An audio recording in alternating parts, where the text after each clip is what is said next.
Hello everyone. Thank you for coming to our breakout session today. We'd just like to introduce ourselves first. My name is Dr. Oliver Wilkinson. I'm a senior house officer at Salford Royal. During my training I did 4 months with Professor Herrick, but my main interest is in psychiatry, which is why I've been asked to talk today about mindfulness and coping with your conditions. Hi everyone, I'm Sarah Leggett and I'm a research assistant with a background in psychology. So I split my time between Salford Royal NHS Trust and the University of Manchester. So at Salford I coordinate studies on scleroderma and Raynaud's, and when I work at the university I run my own studies looking at how rheumatic conditions affect the working population. So for the next half an hour, what we'd like to do is give you a general introduction to coping and put this in the context of your condition. And then we'll give you an introduction to mindfulness, so some of you may or may not know of this technique. We'll go through some step-by-step guides on how to practice it. And then we'll break out into, say, 2 groups where we can just have a general discussion on coping strategies. You can share if you have any experience with mindfulness, and then it will also be a chance for you to ask us any questions that you may have. Okay, so coping in general is how we manage challenging and stressful situations. It varies immensely between different people. Some people are more adept at it than others, and as you grow older and more experienced, your coping mechanisms tend to be more refined, and they definitely change over time. Okay, so when psychologists think about certain behaviours, they often think of it in using this cognitive triangle here. So this is made up of 3 aspects. So it's thoughts, feelings, and behaviours. So put into the context of Raynaud's and scleroderma, we can see that how you think about your condition feeds into how you feel about your condition, which in turn leads to certain behaviours that you engage in. So it's important to note that these 3 aspects can go in any direction. They're all interlinked. But if you change one of these, if you change how you think about your condition, this in turn will change the feelings you have and how you cope, for example, with the condition. So the thoughts at the bottom left, how I think about my condition, that's more of a conscious process that you have more control over. The feelings that you get as a result of what you think of your condition and the experience you've had in the past is more of an automatic process. And these 2 feed into how you then go on to cope with the challenges that your condition presents to you. All of these things can be modulated, and we'll talk about that a bit more in a second. So just to give 2 examples of how the cognitive triangle fits into scleroderma. So this is a negative example of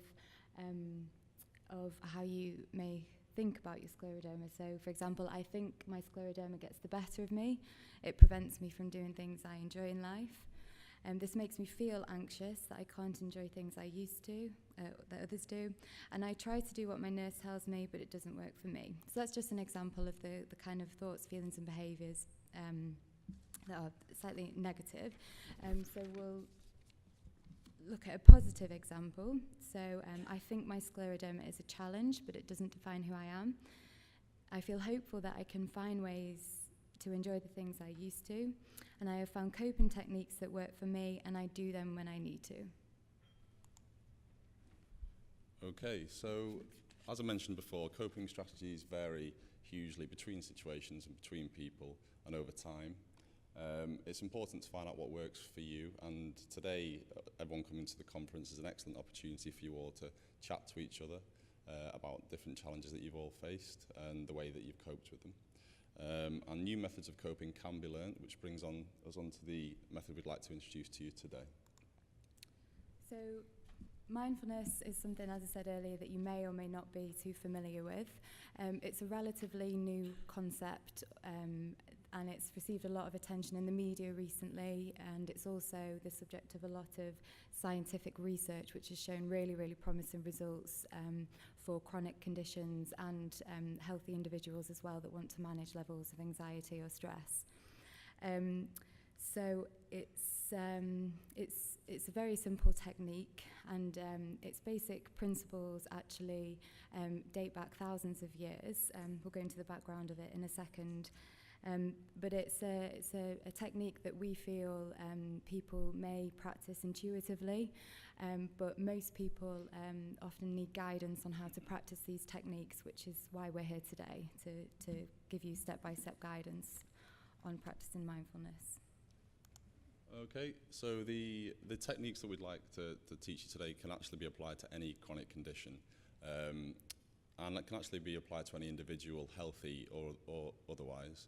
It's for anyone who wants to gain better control of their emotional response to the challenging situations.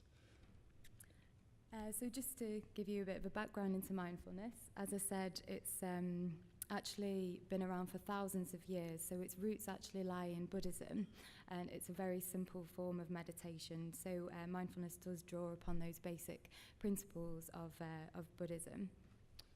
The most basic description is being aware of the present moment, which probably seems like a very simple aim, but it's surprising how much time people spend either ruminating about things that have gone wrong in the past or worrying about the future.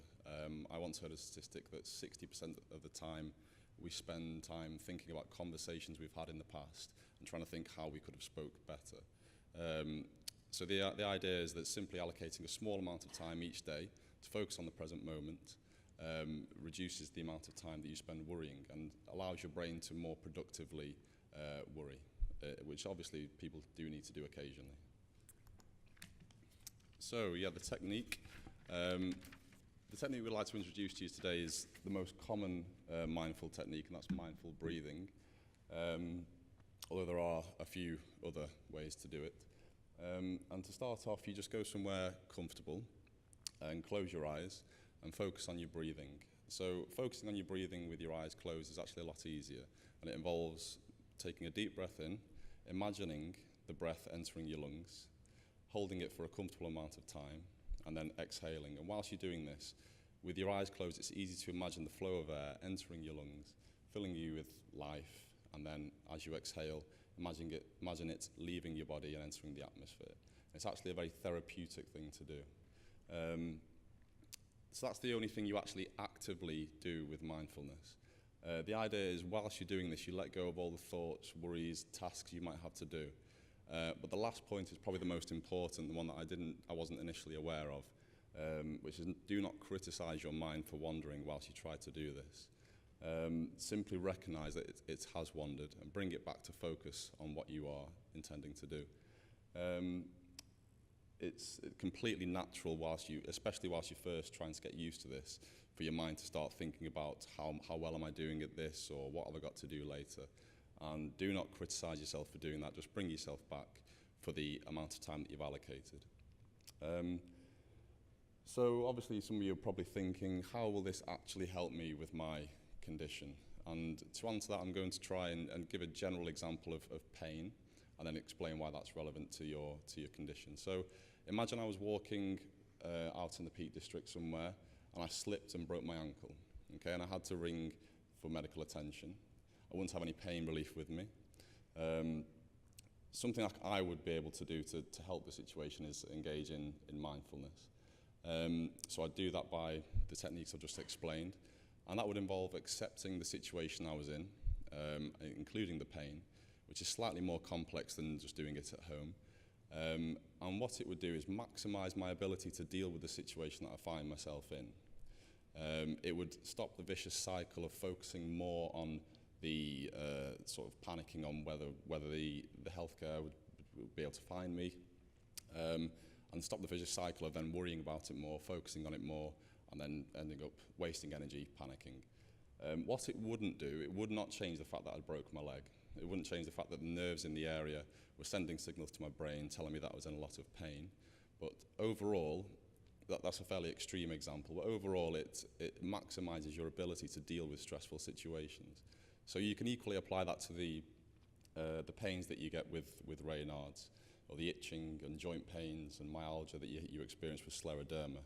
And we just heard a really interesting talk by Katrina Brown, where she talked about the challenges that you face just with some of the treatments that people receive for these conditions, I hope you can imagine how it can help. It could be able to help with that.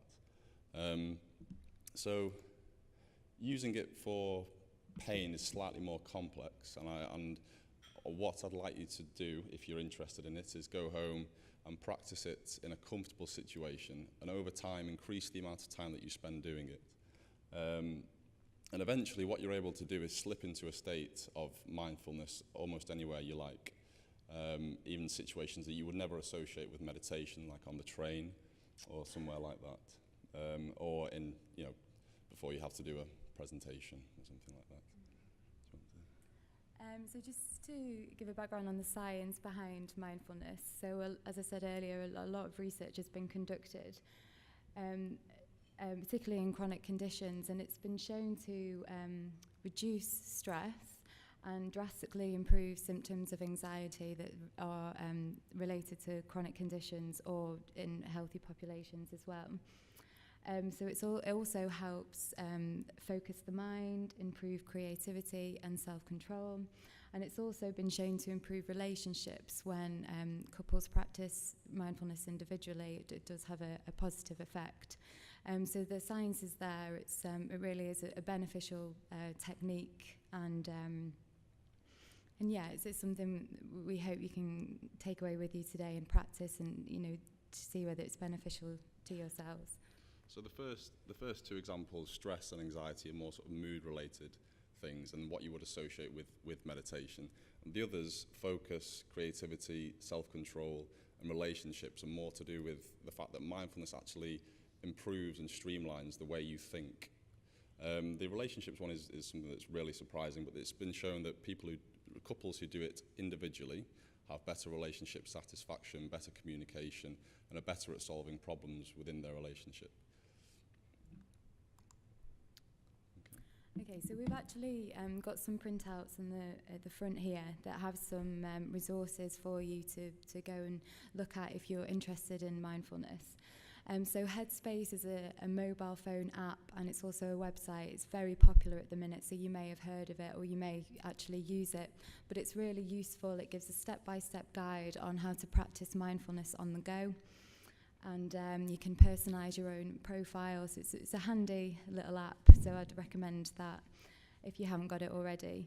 The NHS website provides a very good general overview of mindfulness and has some useful links on courses that you can do to practice mindfulness. Such as, Breathworks and Be Mindful are two websites that actually run courses, and you can see if there are any courses in your area or any teachers in your area, and you can actually pay to do these courses, but that isn't necessary to practice mindfulness. It's as we said, once you've learned the very simple technique, it's something that you can just practice at home. So the courses aren't necessarily necessary, but they are there if you do have an interest in mindfulness. So for those of you who don't have access to smartphones or the internet, the printouts include just the basic instructions of how to get started, and that's really all you need.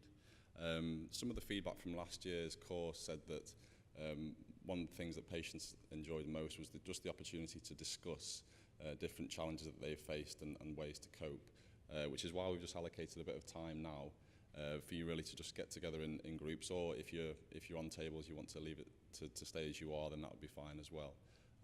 And at the end, if you have time, there's little post-it notes in the main room for that purpose, if you want to write them down, and then people who didn't come to this session could also see. Okay. So yeah, now we'll split up into two groups. Into a few groups. So if you want to, or if there's only a few of them on one table, if you want to join another table, and myself and Oliver will go around and facilitate and ask questions, and it will be a chance for you to discuss anything with us.